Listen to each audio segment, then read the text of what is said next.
bien bonjour. Aujourd'hui on va préparer la petite boisson pour les champions. Qu'est-ce qu'il nous faut pour aujourd'hui? Un bon récipient. On va y ajouter un petit peu de liquide de refroidissement.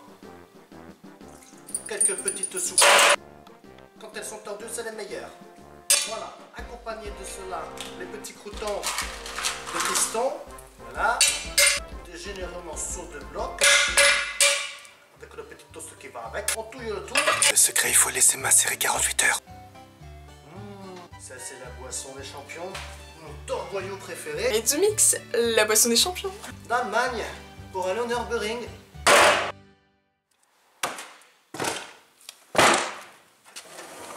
Une boîte. Deux boîtes. La première, je vais l'ouvrir pour récupérer le caïf autobloquant que je vais remettre dans la deuxième.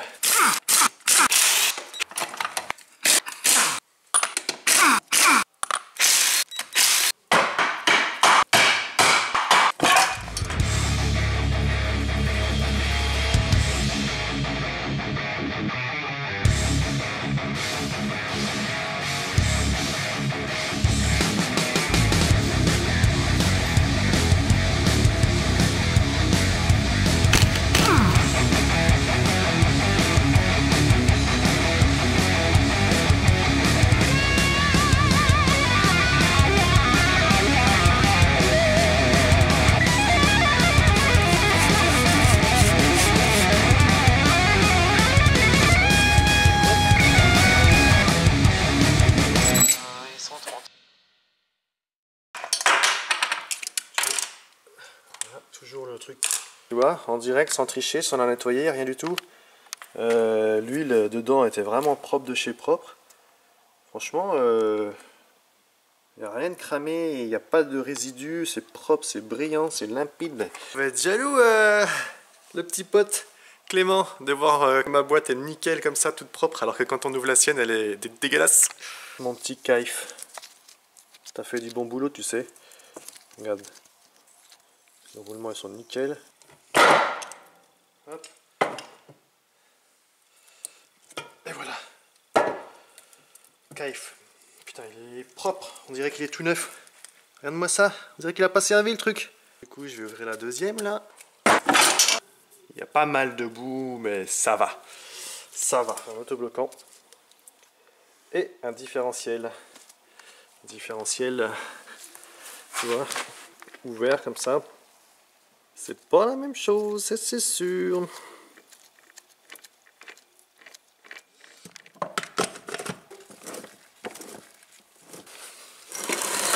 Ça, c'est le pignon avec le synchro qu'on engage uniquement pour mettre la marche arrière. Donc là, bon, il est pas engagé, donc il laisse la marche avant, d'accord? Regardez bien. La partie fragile, chaque fois qu'on accélère un coup, touc, elle vient se caler là. Touc, elle prend ça dans les dents.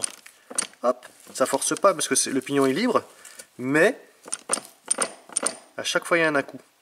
Alors qu'on avait vu qu'avec le pignon, enfin le synchro et le moyeu synchro amélioré, la force était répartie à 3 crans à l'intérieur. Je vous renvoie sur la vidéo pour ceux qui n'ont pas vu. Donc là, effectivement, même si on est sur une marche arrière, hein, c'est un pignon de marche arrière, il est quand même, comme c'est un pignon de renvoi où tout passe par lui quand même, vous voyez, là je suis en marche avant, je vais dans l'autre sens, c'est pareil, hein, il bouge, d'accord? Et ben, il mange tout le temps ses à-coups, d'accord?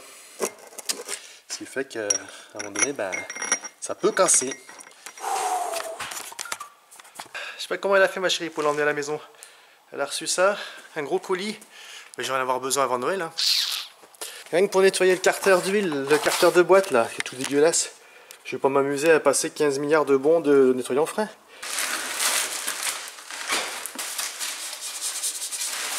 Excellent. Ah putain, c'est génial. C'est bon. Oh putain, ça nettoie bien. Ça nettoie même le joint. C'est génial. Putain, trop fort.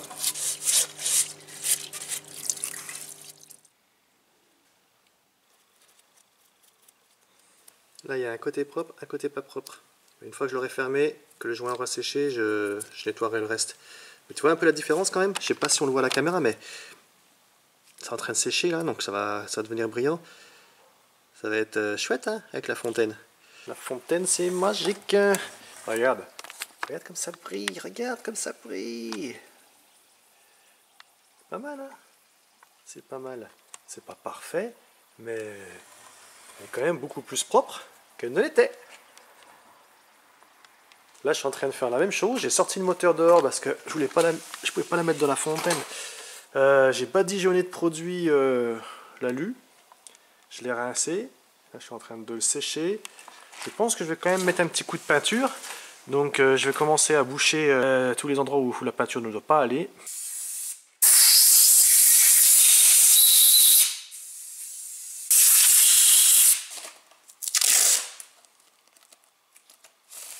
Je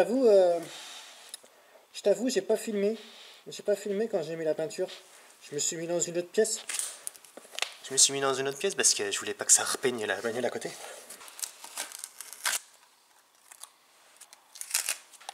C'est plutôt propre. J'ai pas repeint le joint spi. J'ai pas repeint l'intérieur et le plan de joint de la pompe. Ça donne un petit coup de propre quand même. C'est plutôt classe. Je l'avais bien nettoyé, mais petit coup de bombe comme ça là. Le carter, je m'en suis pas occupé parce que je m'en fous pour l'instant. C'est pas celui-là qui va finir là-dessus.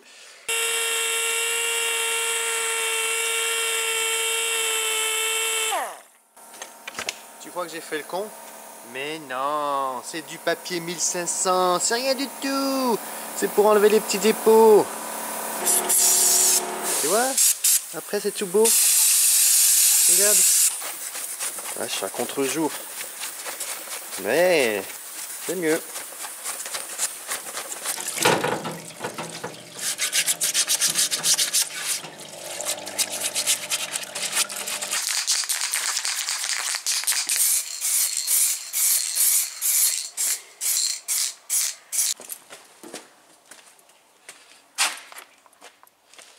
Tu vois, j'ai retiré la soupape. Elle a de la calamine tout de même, un petit peu, mais ça s'en va direct avec l'ongle. D'accord? Donc c'est pas rien de méchant, tu vois, un petit peu normal d'en avoir. J'ai pas de touret, alors ce que je vais faire, c'est que je vais utiliser ma perceuse, donc je mets un petit truc pour histoire de la protéger. Je la mets dans le mandrin. Hop. Je vais nettoyer sans toucher le siège de soupape. Regarde la merde qui s'est mise au bout là, tu vois. Ça s'enlève vraiment facilement. J'ai pas insisté longtemps, hein. J'ai juste nettoyé vite fait. Et puis c'est quand même plus sympa de savoir que tes soupapes sont propres. Là aussi c'est plutôt propre. On va pas trop insister. Je ne touche pas au siège. J'ai juste nettoyé ce qui correspondait à la saleté derrière la soupape.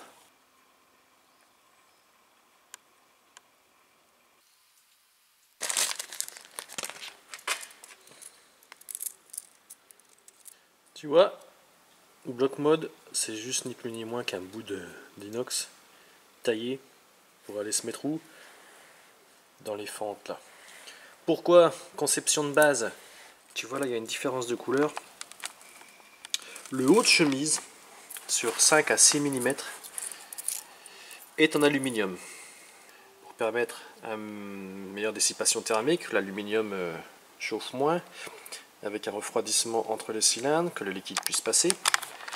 Le problème, c'est que dans le temps, ça a tendance à ovaliser. Se rapprocher, se rapprocher, se rapprocher, jusqu'à faire contact, jusqu'à surchauffer, jusqu'à éclater. Du coup, positionner des blocs mode. Donc là, quand on en commande chez Puma Speed, ils nous livrent deux jeux. Un jeu en 1,2 mm, ce qui est la cote d'origine, et un jeu en 0,9, ce qui est souvent la cote d'un moteur d'occasion.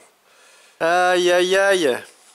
Allez, c'est vraiment tout con, mais ça peut avoir son petit effet. Retarder l'échéance d'un moteur qui fout le camp.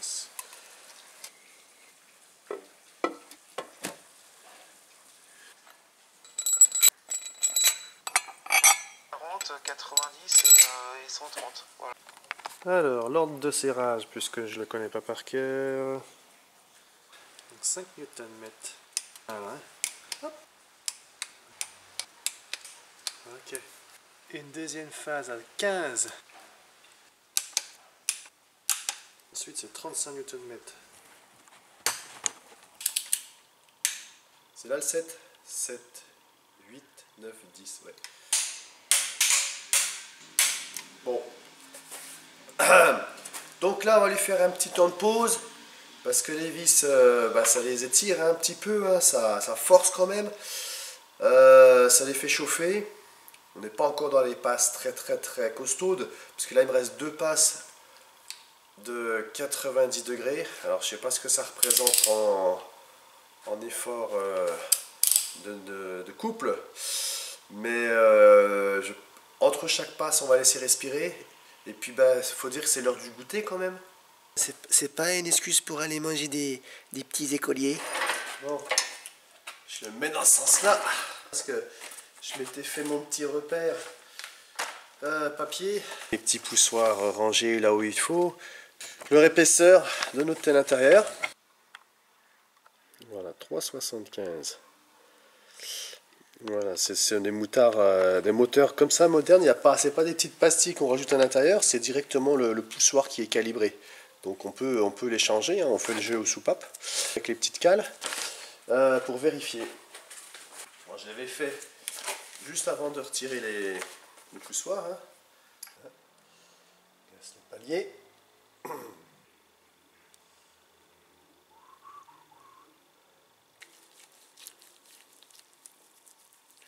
Écoute, vaut mieux du gras un peu partout, mon gars, que pas assez.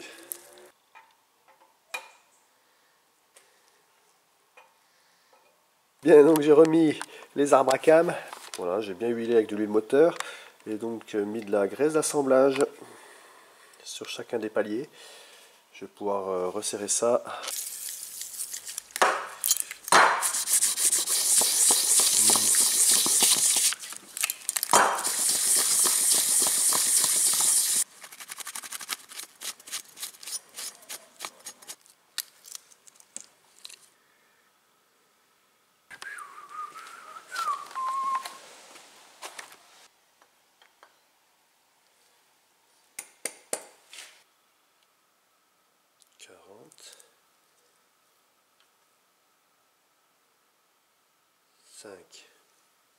Putain, ça fait quand même. Hein. C'est chiant, hein, avec une merde pareille en plastoc là. Mais ça fonctionne quand même. Le mieux, c'est sûr, j'aimerais bien avoir la machine à 250-300 balles qui fait bip bip, mais bon. Voilà.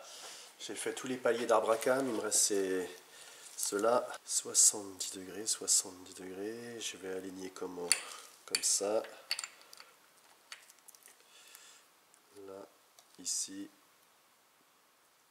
Sur 0. Et c'est parti.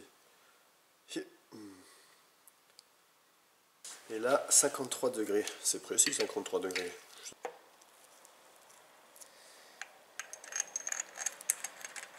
Donc tu vois, tu as des cibles qui vont passer devant un aimant, hein, un capteur de position des arbres à cam. Donc qui correspondent au rainurage pour ma cale à plat. Donc dans un premier temps, parce que je l'ai fait mais que la caméra elle n'enregistrait pas, c'est que j'ai vissé en bout des arbres à cam la vis de serrage des poulies à la force nécessaire pour pouvoir commencer à entraîner mon arbre à cam jusqu'à ce que ma cale passe.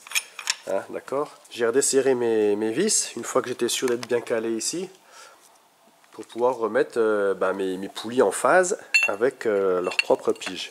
Maintenant, je suis bon ici. Je suis calé ici. Donc, j'ai plus qu'à serrer mes arbres à cam. Cette fois-ci avec le coude de serrage préconisé. Allez, on a donc une première phase à 25 Nm.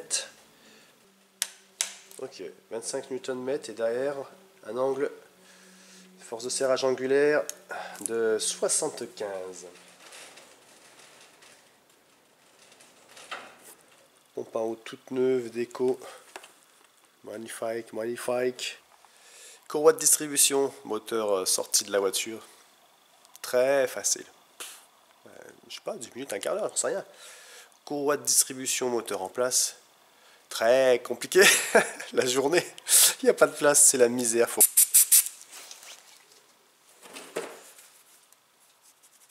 Il y a deux guides pour les joints. Tu peux Pas de planter de côté.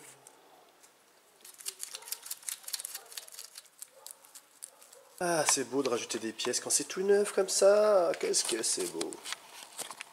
Franchement, toujours un plaisir. Bien, alors une première approche à 6 Nm.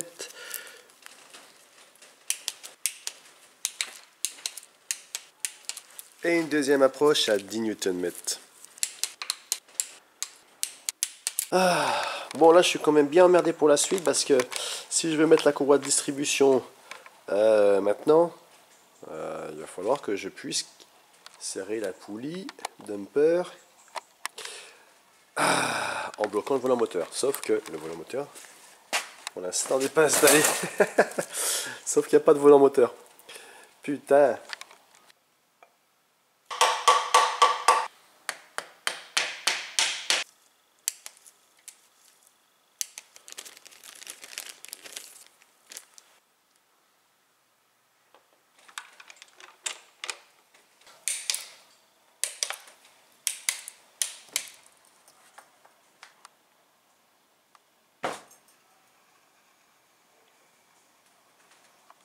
Je pense que l'injecteur du cylindre numéro 1, on va pas prendre de risque.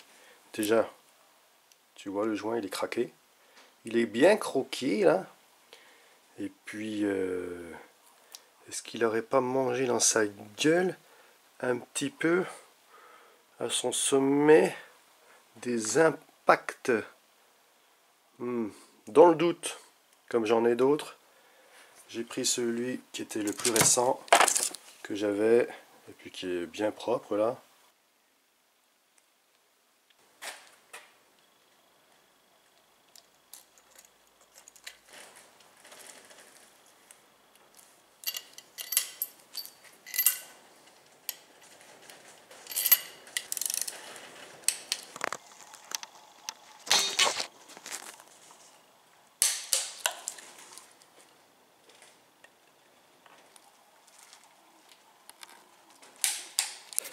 Bon, là on a le système de dépollution. Je sais pas trop comment ça faire circuler un peu les vapeurs entre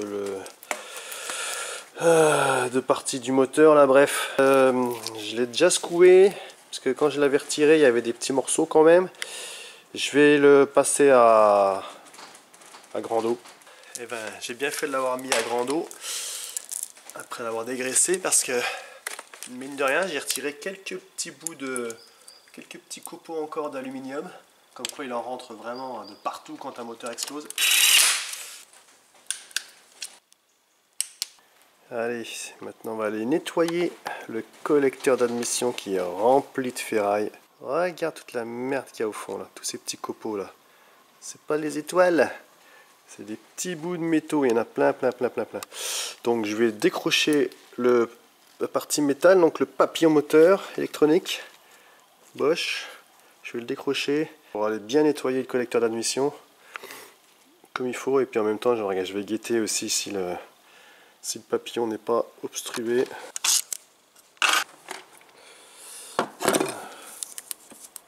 Oh, ah la vache, heureusement que je l'ai démonté hein. Putain, ah la merde. Ah ouais.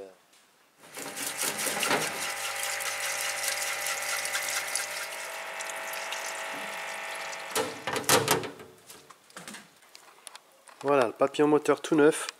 C'est beau, ça brille. Alors, on a deux capteurs anti-cliquetis que je vais remettre en place. Ici.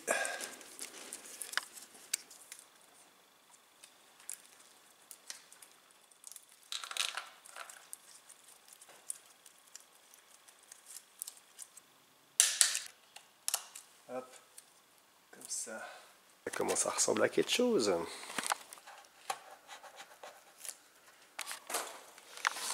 Allez, on en est là. On en est à remettre les conduites avec le thermostat ici. Donc ce qu'on va faire là, c'est que je vais changer le thermostat, puisque le thermostat d'origine, je sais même pas si c'est marqué dessus, mais c'est du 97 degrés, c'est du n'importe quoi. 82 degrés. C'est bien mieux que 97. Ok, allez, je vais déloger celui-ci. C'est pas compliqué, hein, j'ai ma petite technique. Je prends une clé plate. J'appuie, je tourne, je dégage. Ça va le faire. Je tourne en poussant. Et voilà. Sinon, tu te fais chier la vie pendant un bout de temps. Vous savez quoi? Je vais aller vous faire la petite expérience. Je vais mettre les deux thermostats dans un verre et vous allez voir. Allez, on y va.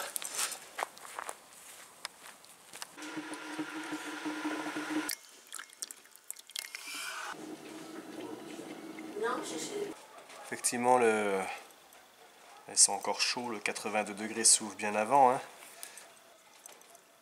Il y en a un qui est plus grand que l'autre. Hein. Il est sorti. Voilà. Bon, bref.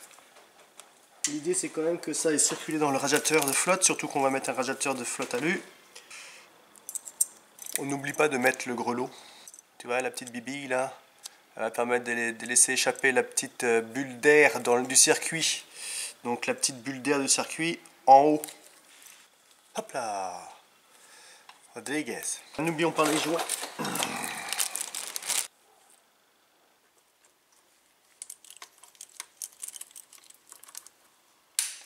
Voilà.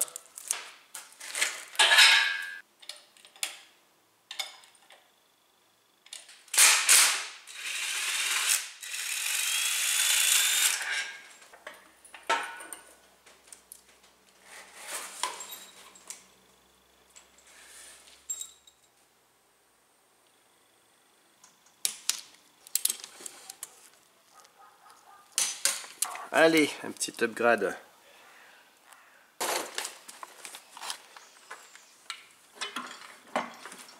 J'avoue que j'ai pas beaucoup filmé hier pour la remise en place de la boîte là. Parce que j'ai pas envie de filmer. J'essaie de pas forcer dans mon dos, que je trouve un peu une technique pour remboîter cette putain de boîte là. Alors, on en est où? On en est que je vais mettre un petit quick shift. Qu'est-ce que c'est un quick shift en tout cas sur notre Fiesta?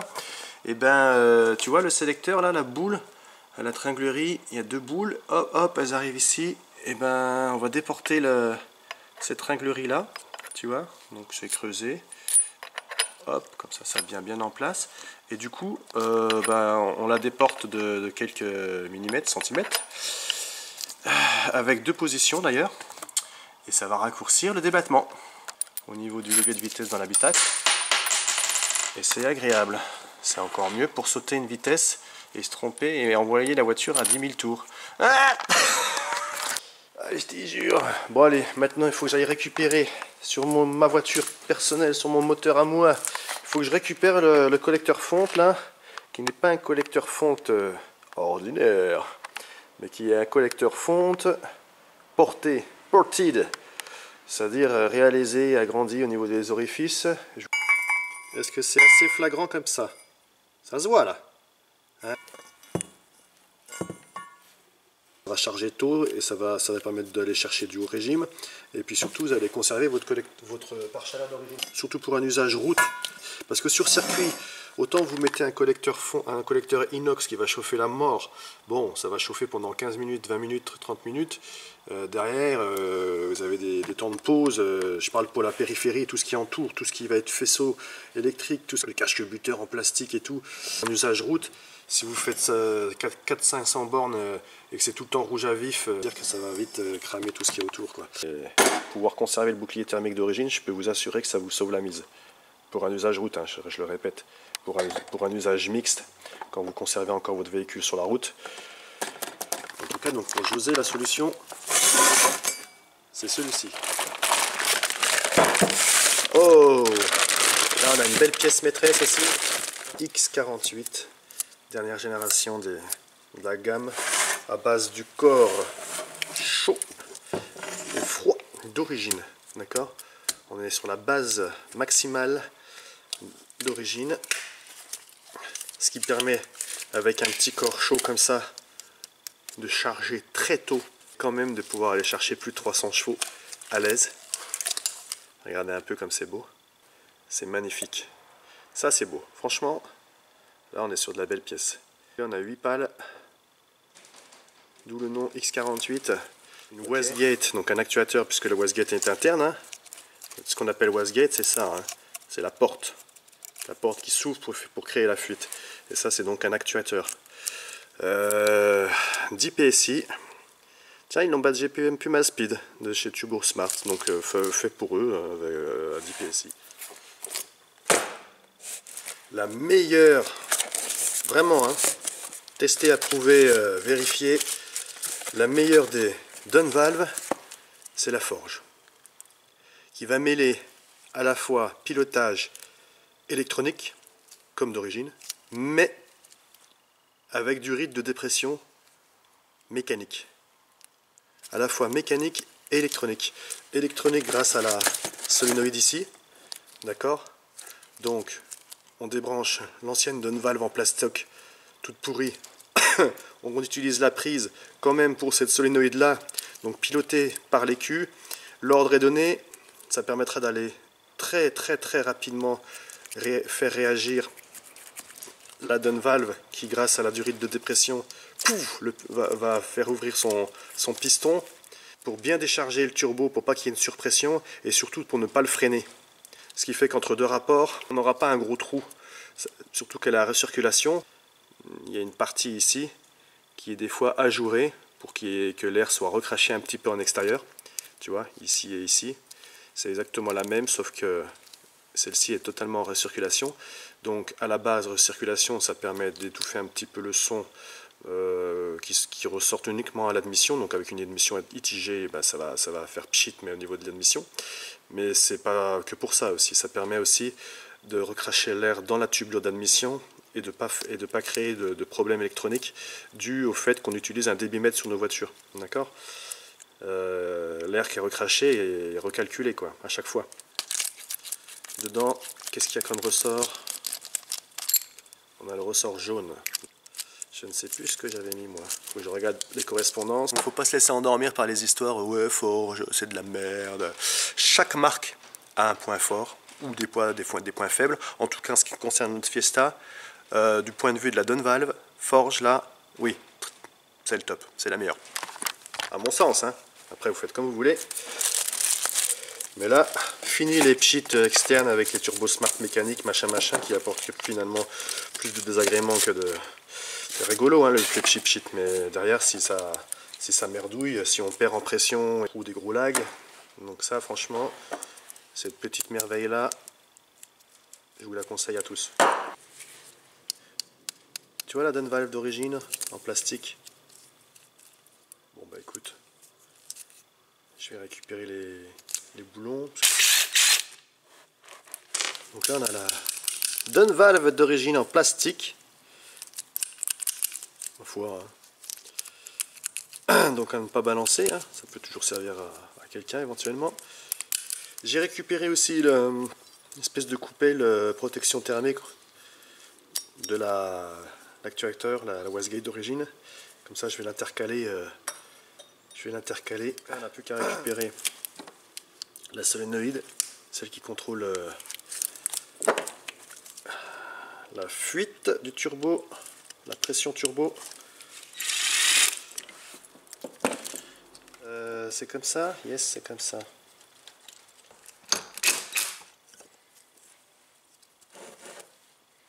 Comme ça ne fait quand même une petite protection thermique supplémentaire par rapport au collecteur d'origine, quoi, tu vois. Plutôt que d'utiliser des petits écrous tout gentils fournis par Turbo Smart, je vais réutiliser les écrous plus importants, surtout.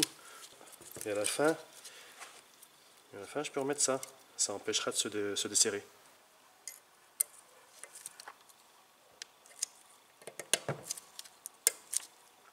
Tout con.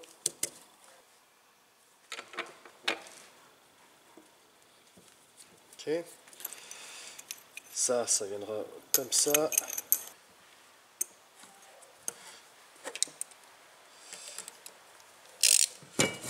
Hop.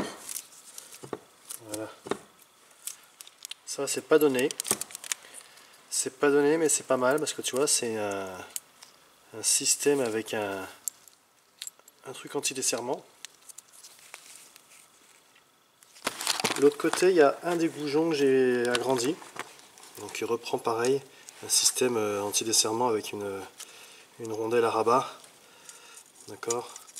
Donc elle sera prise comme ça de chaque côté. Et un rabat sur le gros écrou. Donc là on a un gros goujon, un gros écrou.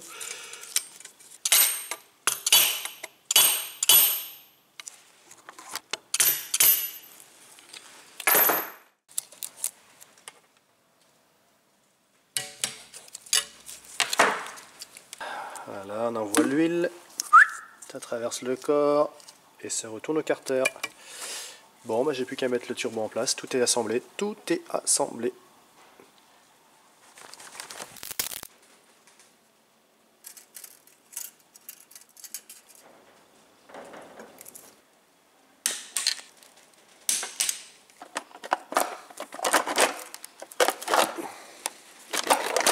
Voilà. Par chaleur. Franchement, c'est quand même mieux. Quand on est en usage route, mix, circuit route, c'est mieux d'opter pour cette solution-là. Alors, une petite courroie plus courte. On va supprimer la clim sans mettre de poulie folle. On va tout simplement changer le parcours. Oh. On est là, on est bon ici, on est bon en bas, on est bon partout. Voilà, parcours plus simple. Normalement il y a le compresseur de clim qui est là, il y a une poulie folle ici de renvoi, et là on en supprime une bonne partie. On est bon, bonne tension. Là, je m'apprête à remettre la descente de turbo. Mais, tu vois là, tu vois cette petite lueur là, tu vois ça? Eh ben, c'est le même mal qu'on a quasiment tous sur les décatalyseurs Miltech. La soudure là, elle pète. Donc, ben... Allez, c'est parti, on va souder ça. Je suis susceptible de pouvoir remettre le moteur en place. Mais, José, il a envie d'avoir un vrai regard. Donc, avoir une sonde large bande plantée dans son downpipe. Il ne faut pas la mettre trop proche. La position numéro 2 est plutôt bonne. Donc plutôt que d'aller percer, mettre un écrou soudé, on va utiliser cette position là. Pourquoi? Parce que cette sonde numéro 2, normalement, est une sonde pour vérification pour vérifier la dépollution par rapport à la première sonde. La première sonde fait le boulot par rapport à la cartographie, elle contrôle la richesse, la chaleur, etc. Et là, la sonde numéro 2, normalement, il y a le catalyseur au milieu et ça contrôle que ça dépollue bien. Voilà. Donc, dans la cartographie, normalement, tout ça c'est sauté. Donc, au pire des cas, même si on la laisse brancher, pour pas que ça fasse un code erreur, je ne sais pas si ça peut faire un code erreur. Eh ben, on peut la laisser pendrouiller, ça sera peut-être pas un problème. Et on va mettre la sonde large bande, paf, à la place. Et là où je veux en venir, c'est que avant de mettre le moteur en place, il faut que j'aille passer ça encore une fois dans le tablier. Donc le passage du câble, cette fois-ci, il va se faire dans l'aile, ici. Quand on ouvre, on a une opercule en plastique qu'on peut percer à souhait. Voilà l'opercule, ici, et ben, ça bouche un gros trou. Donc je pourrais faire un trou dedans, ou l'enlever, on va voir. Peut-être plus un trou dedans, pour passer le câblage au travers la tôle et récupérer. C'est encore un jeu de contorsion, hein. Il va falloir aller passer son bras, sa main là-dedans, se faire mal et tout. De toute façon, je vais passer déjà un fil de fer, hein, pour aller récupérer le passage. Voilà. Quand je dis que la Fiesta elle a déjà une sonde large bande puis qu'on se fout de ma gueule, regarde. C'est pas une sonde large bande ça? C'est la même chose. Même fabrication. Support moteur côté boîte. En fait, on comble du vide autour du cylindre bloc d'origine qui permet vraiment du gros mouvement de base. Et là, on le comble. Je l'ai graissé. C'est toujours mieux. Ça évitera des grincements éventuels plus tard.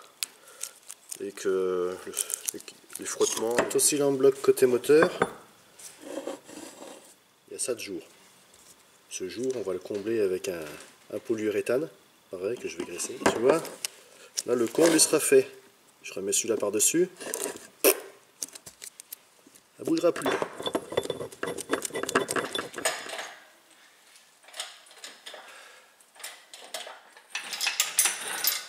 ça va aller. C'est pas facile là, tout ça là.